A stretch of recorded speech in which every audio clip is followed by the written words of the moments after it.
When I was running for president, I made a commitment to the American people that I would end this war. Today, I've honored that commitment. It was time to be honest with the American people again. We no longer had a clear purpose in an open-ended mission in Afghanistan.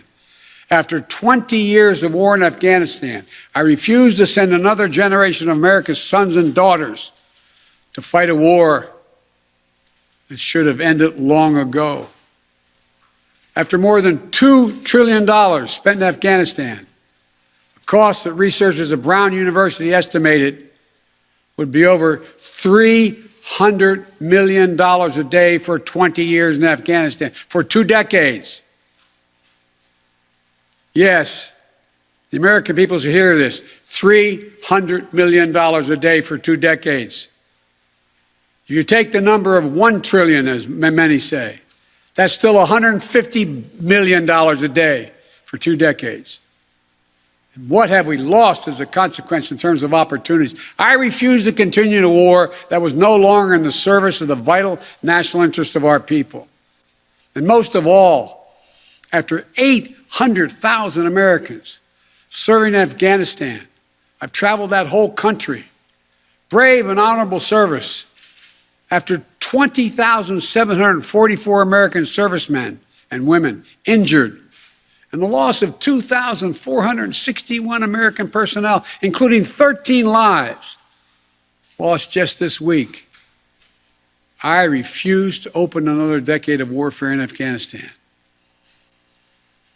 We've been a nation too long at war. If you're 20 years old today, you've never known an America at peace. So when I hear that we could have, should have continued the so-called low-grade effort in Afghanistan at low risk to our service members, at low cost, I don't think enough people understand how much we have asked of the 1% of this country who put that uniform on, willing to put their lives on the line in defense of our nation. Maybe it's because my deceased son, Bo, served in Iraq for a full year. Before that,